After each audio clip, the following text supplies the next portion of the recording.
$5 billion gone. GM is bleeding cash, factories are falling silent, and entire towns are bracing for impact. Is this the price of putting America first? Buckle up, because what's happening to General Motors might just be the first tremor in an industry-wide earthquake. On May 29th, 2025, a quiet bombshell dropped into the world of American manufacturing.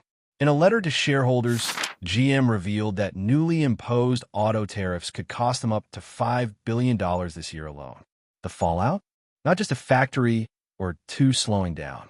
We're talking a domino effect, shift cuts, halted production lines, and supplier shutdowns stretching from Detroit to Ontario. And it's not just GM feeling the heat. Wall Street immediately slashed GM's outlook. Forecasts plummeted.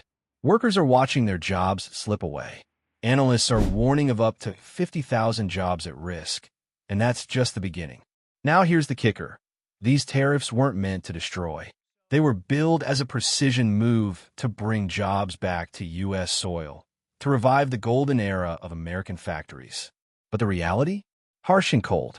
When the White House slapped a 25% tariff on all imported vehicles and components in April, GM's financial alarms started screaming.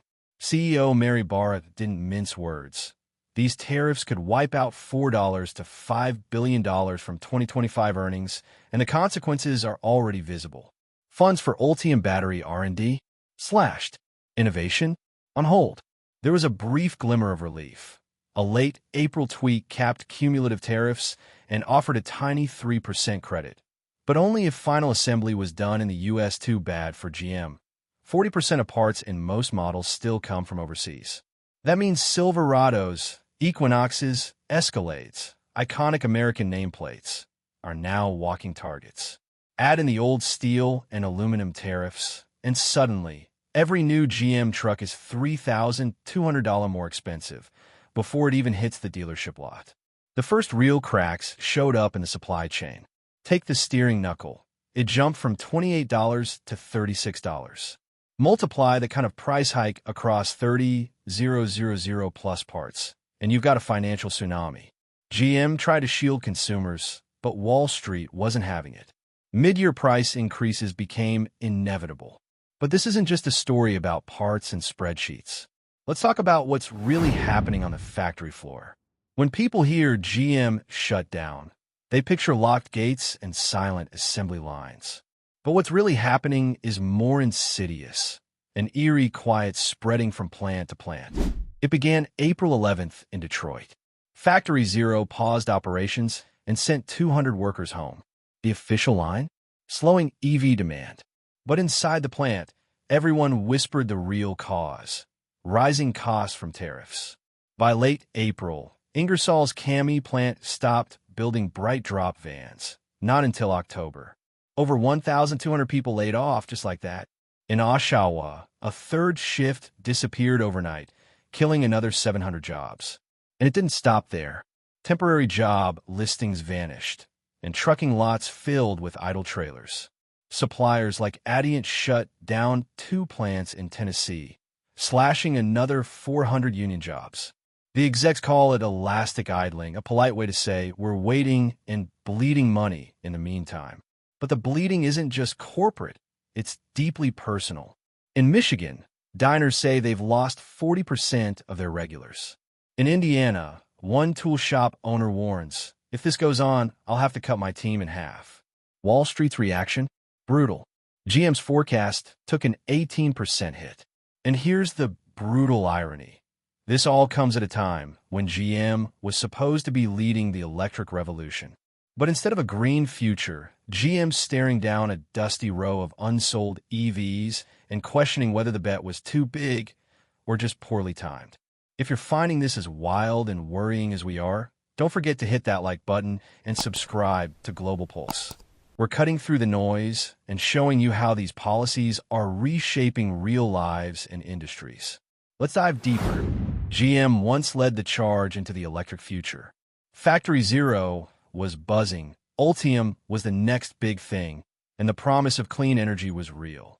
But now, that dream is collecting dust. Literally. Thousands of unsold EVs sit under plastic wraps, untouched. Why? The support pillars crumbled. The $7,500 federal EV tax credit disappeared. Congress froze funding for chargers, and tariffs hit critical battery minerals, jacking up costs. Consumer interest in EVs has plunged from 14% to 7%, even with 0% financing. Insurance costs are rising. So are electricity rates. CFO Paul Jacobson admitted, GM needs to sell 100,000 Ultium trucks a year to break even. But forecasts show only 65,000 will sell. Each parked EV ties up $45,000 in inventory, while batteries slowly degrade in summer heat. For many buyers, the trust is gone. Chargers fail, prices rise, and more are returning to gasoline trucks or waiting altogether. The EV vision didn't collapse. It's just choking on policy failure and economic pressure. The human toll is growing. Tariffs were supposed to protect jobs, but now workers are stuck between patriotism and paychecks. Some cheer the tariffs. Now, they're begging for relief. In Detroit, layoffs feel endless. In Tennessee, one worker said, "I backed these tariffs. I didn't think I'd be the one laid off." Unions are split. UAW's Sean Fain says tariffs put American jobs first. But Universe Lana Payne blasts GM for dumping Canadian jobs for politics. On the floor, coworkers clash. Support tariffs, and you hurt families abroad. Oppose them, and you're un-American. Meanwhile, GM is using a tactic called elastic idling. Workers aren't fired, but sent home temporarily with subpay, covering 75% of wages. That support fades fast. For many, this feels like Lordstown 2.0, a slow bleed until jobs disappear for good.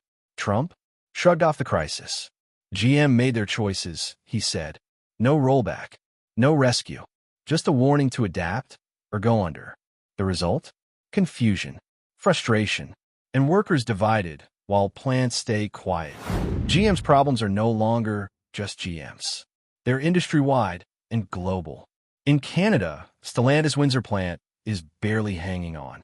Its erratic schedule caused 900 layoffs in the U.S. Midwest. Dealers are flooded with unsold Pacificas, but prices still rise due to tariff-driven parts costs. Volvo North America is planning to lay off 1,000 workers. Fleet trucks now cost $180,000, up from $165,000 just months ago. Many buyers are out. GM Korea, which exports most of its output to the U.S., fears collapse. A 25% tariff could kill its business, just like GM's exit from Australia in 2017. Hyundai and Kia are racing to expand U.S. factories. But new jobs? Not coming until 2027. Too late for today's crisis. Supply chains are buckling. A Mexican piston may cross the U.S. border 3 times. Every crossing now risks delays, extra fees. One Ontario supplier lost $1.2 million in a week over a single customs error. Inside GM HQ, executives are planning for 3 futures. Best case, parts resume flowing by summer. EV and truck lines restart. Margins are slim, but stable. Middle case, new tariffs on electronics hit in July. Costs rise. Credit ratings wobble. Worst case, China halts rare earth exports. GM's EV output stops cold. Even gas plants shut down. 3 forces will decide it all: policy, consumer demand, and supply resilience. GM can cut spending, but that won't fill a $5 billion hole caused by policy. Tariffs were supposed to bring jobs back. Instead, they've triggered layoffs, price hikes, and a stalled EV future. So, are we protecting American industry or choking it? Let us know what you think in the comments. And if you want to stay ahead of every shift in the global economy, subscribe to Global Pulse and hit that like button. We'll be watching this story closely. Stay tuned.